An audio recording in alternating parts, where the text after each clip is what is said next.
What is good, y'all? Welcome back to the Year Pro. Welcome back to a brand new video. We are here, we are back, and listen, man, draft season is upon us. We're going to be doing our top 5 biggest draft sleepers that no one really is talking about too much. The draft lottery is completely set. Crazy sequence of events that happened in the draft lottery, by the way. I cannot believe the Mavericks got rewarded with the number 1 overall pick after absolutely botching the trade deadline, but hey, it is what it is. Can't do anything about it now, but we're just here to talk about the biggest draft sleepers, man. Top 5, maybe we'll do like a second set of top 5, if this video does well. But yeah, we're gonna be doing a lot of draft content coming up, man. This is kind of what we're gonna be doing. Off season is upon us, so expect draft content, expect free agency, and yeah, I don't want to keep y'all too long. Leave a like, subscribe, and comment down below your thoughts, and let me know your sleepers as well. And let's get right into it. So we're gonna start off number 1, Rashir Fleming out of St. Joe's. Listen, man, you're going to see a very common theme when you're looking at my list of sleepers. I am looking for versatility. For me, when evaluating talent, and I've been, watching college basketball, scouting, doing a lot of these big boards and mock drafts for years and years and years now. And the one thing that I've seen that yields the most success is looking for guys who can do a little bit of everything. Guys who can translate, to the NBA, have translatable skills per se. And when you're looking at sleepers in this draft class, or any draft class for that matter, you're not going to find, sleepers who are excellent at, one particular thing, because then they would be going a lot higher. You're not going to find guys like Dylan Harper in your sleeper list because they're projected to be top 5 and, for good reason. A lot of these sleepers are going to be more translatable to be role players rather than stars. Are all of these guys going to be stars? Probably not. Are any of these guys going to be stars? It's yet to be determined. But I do think that, at least 3 to 4 out of these 5 can be good, solid rotational players in the NBA. And I think those are good draft picks that teams and fans should be happy with. A guy like Rashir Fleming, and we're going to get right into it right here. Rashir Fleming is my favorite prospect of the entire class. I'm a huge fan of this guy. I think the biggest weakness you can say with Rashir Fleming is the fact that he did not play much competition in college. St. Joe's, again, was not in like a Power 5 conference or anything like that. It was not a school that played a lot of tough competition. So that's probably like one of the knocks that you can say that is against Rashir Fleming. But as far as skill set and as far as what he's shown on the court, there's not really much he can't do. You look at some of these strengths on the left-hand side, it's kind of everything. His averages, he averaged 15 points per game, 9 rebounds, and shooting almost 40% from 3. He shot over 70% from the line. He shot over 50% from the field. He's shown that he can average a steal and a half and a block and a half a game. So there's a lot of things that you're looking at here, and you're like, this guy can really be good at the next level. He's not that old. He's only 20 years old right now. He's going to turn 21, I think, by the time the season starts. He's born on July 10th, so he's going to be 21. So he's not old per se, but he's not like the youngest player either. But I think that Rashir Fleming, and again, you'll see with a lot of these type of players, they share a lot of similar traits, is that the versatility and translatable skills to me jumps off the charts. Defensively, I think he can guard 1 through 4, or at least 2 through 4, maybe not ones, but 2 through 4. I think he can guard pretty comfortably. Offensively, he might not have the ball handling that you might need to be a star, but I think that's always something he can work on. But I think he's a good passer. I think for his size and his role, I think he's a good high IQ passer. He doesn't have a ton of assist numbers, but I think from watching him, you'll be able to see that he does have a good feel for the game. His shooting ability, I think, is really what pops out to you at that size, 6'9", 240, ability to shoot the ball. Again, a lot of these teams that are, even in the lottery, late lottery, but definitely I think he should be going no later than 20. I think Miami at 20 is a perfect fit for him. As a Heat fan, I would love to have him. I don't expect him to drop to 20, but I don't think you should drop past 20 for sure. I think this guy is really good. A pro comp for him, I would say, I'm looking at like a Jeremy Grant. I'm saying, maybe someone like that could be someone that he could translate into. Again, this is more play style, not kind of like, what they're going to become, but it's kind of like how they play. A Jeremy Grant play style kind of fits Rashir Fleming. So, yeah, Rashir Fleming, again, definitely, I think, to me, one of the biggest sleepers of this class. And any team that is, trying to, contend or rebuild, I think he can fit on any team. That's kind of another reason why I have him as a sleeper, because these guys can fit on any team. They're not guys that need time to develop, or they're not guys who are afraid of the moment either. They're guys that, you can plug and play them. And I think that's really, really a valuable trait. On to the second player, Clifford. I mean, listen, man, if you guys have been following me for a while, you guys know I've been talking about Clifford since last year. Last year, I thought he was going to declare for the draft. I had him on my sleepers list in the last year video that I made right before the draft when talking about sleepers. He came back to Colorado State, and he had an amazing year for them. I mean, he was crazy good for them. 19 points per game, led Colorado State to, I believe, the 12th seed in the tournament. They beat Memphis in the first round. I think they almost beat Maryland as well.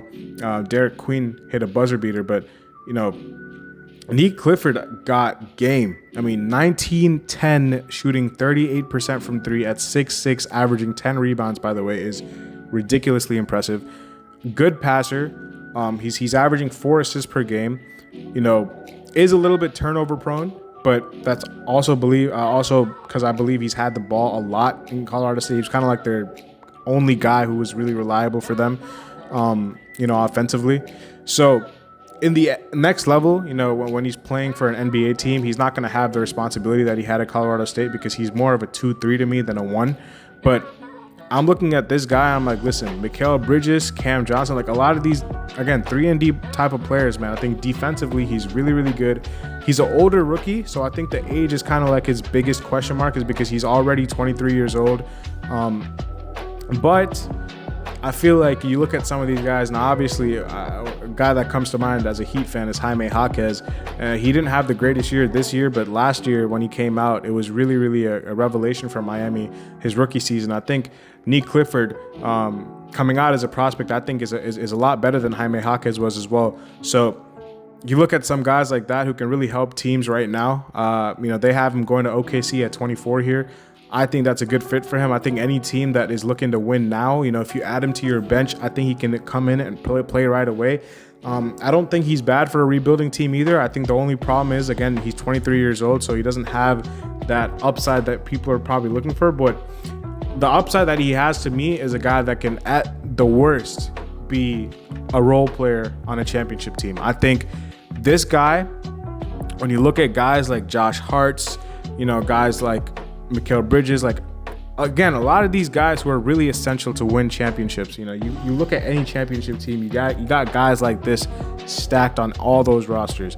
Iguodala, when he was on Golden State, obviously Iguodala before that was an all-star, but again, guys like that who just do whatever it takes, can shoot, can pass, can defend, can rebound. He can really do anything. He doesn't need the ball in his hands to score either. I mean, he scored a lot with the ball, but again, he doesn't need the ball.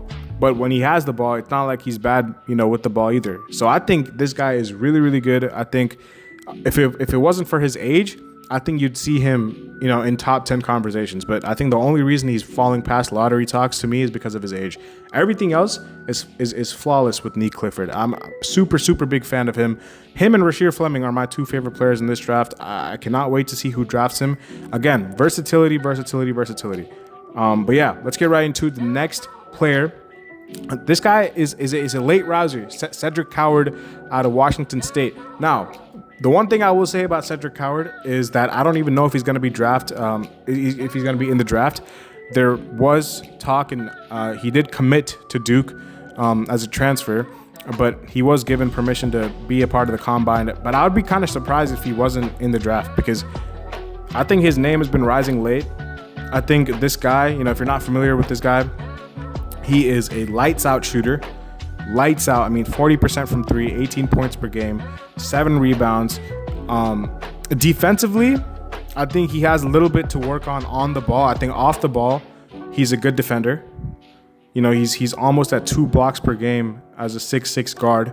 So off the ball, I think he has good awareness. I think on the ball, if he's able to move his feet a little bit better, I think he can be a really good player.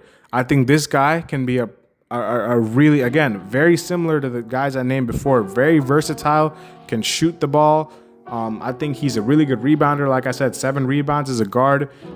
Efficiency is off the charts with this guy. He's shooting 56, 40, 84. I mean, those are great shooting splits. He's going to be 22 by the time the season starts, but I feel like that's okay. I think, again, and if he goes to Duke, he will be on this list next year as well. But right now, he was at the combine and he did really well at the combine. I think he even said that, he's leaning towards staying in the draft right now, but he doesn't know yet. I hope that he does, because I just think that this guy can be a first rounder for sure. I think he can, be late lottery. I think he can go as early as that. I think he can, I don't think he'll fall past 25. I'd be surprised if he fell past 25 just with the skill set that he possesses. His ability to shoot the ball is very, very good, and his ability to defend, or not defend yet, because again, I still think he has some, stuff to work on defensively, but his defensive tools and what he's working with, with his wingspan and just with his athleticism, I think he can translate into being a good defender. Just needs to, put it all together with his footwork and his IQ defensively. But, offensively, it's very tantalizing, the skill set that he possesses as a 6'6" guard. So, again, super big fan of this guy. We'll see. It's yet to be, seen if he's going to stay in the draft or not. But I hope that he is, because I cannot wait to see him play at the next level, whether it's this year, but if he's not in the draft this year, he'll definitely be in the next draft for sure. So yeah, Cedric Coward, number 3 on the sleepers list. On to number 4, we're gonna go look at Carter Bryant out of Arizona, man. Another guy who's been getting a lot more buzz recently. He's been going lottery in a lot of these mock drafts recently, so he's probably not as big of a sleeper right now as he was probably like a couple weeks ago.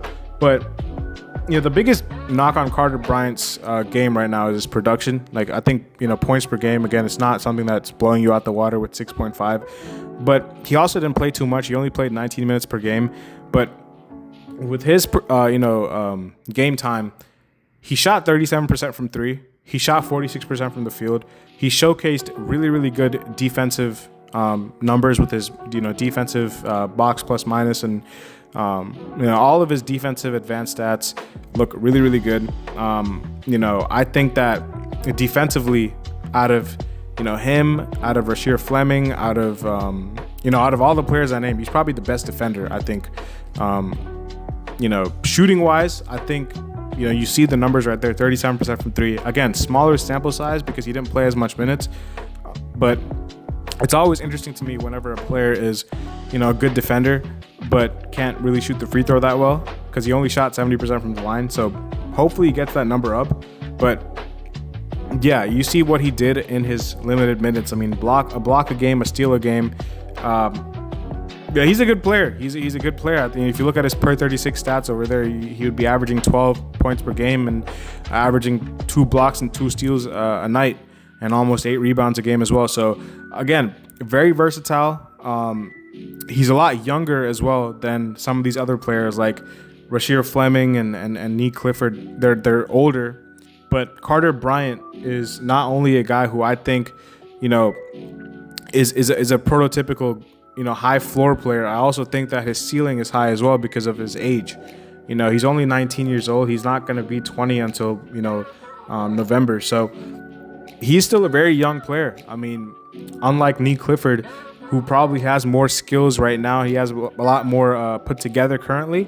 I think Carter Bryant, because of how young he is, and because of the small sample size that we did see because of the lower amount of minutes he played, I think his upside could be a lot higher than some of these other guys on this list. But we'll just see if he's able to put it together. I put him on this list because usually I don't go for guys who are a lot of upside, but I do think he's a guy who's also a high floor player as well. I really do think that Carter Bryant is a guy that, just with his skill set, with his ability to defend, his ability to shoot, at worst, to me, he will be a 3-and-D player. I think, because he's already a good defender, and the numbers show that he's already a good 3-point shooter. So we'll see if he adds more to his game. I can't wait to see the development of his game. He's definitely going to be in the draft. So, he's been getting lottery buzz.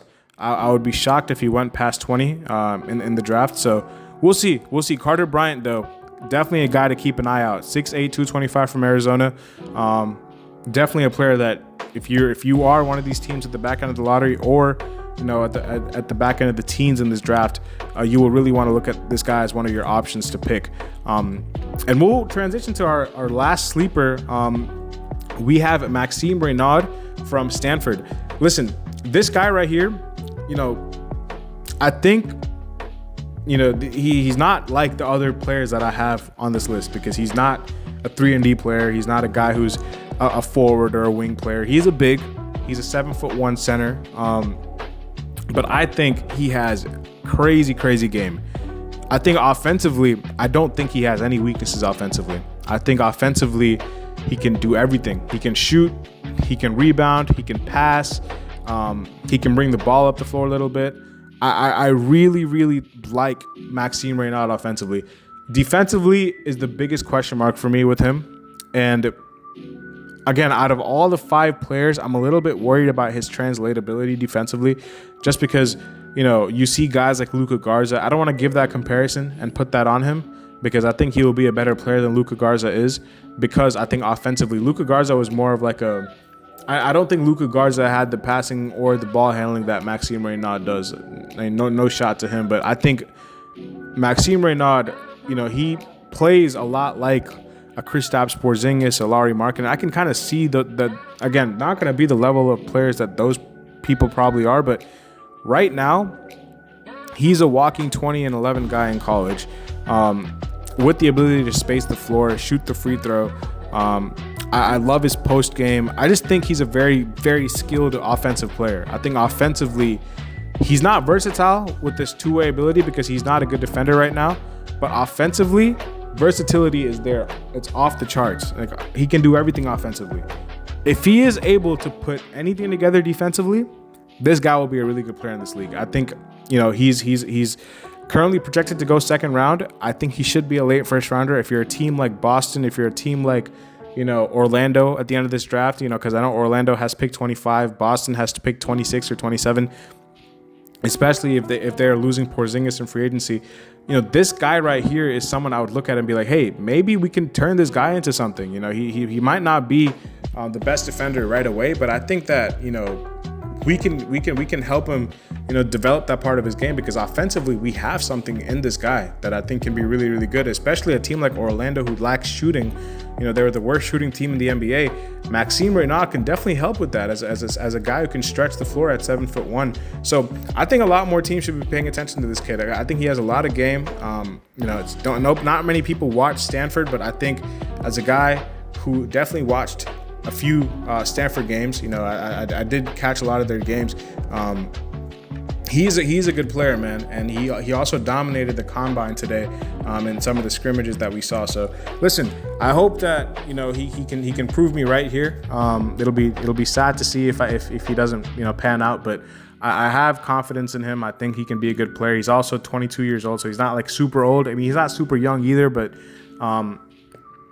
he's 22, so I think he's about maybe a little bit older than you probably want him to be, but again, not too much older for sure. 22 is not bad at all. So yeah, I think he's a good player. I think he's a very skilled offensive player. I think any team who needs a backup center would love a guy like this, especially a guy who can be a pick and pop threat, even a pick and roll threat. He might not be the most athletic, but skill wise, it's unquestioned with him. So yeah, those are my 5 sleepers, though, in this draft class that I'm saying people have to watch out for. Let me know your guys' sleepers in the comment section below.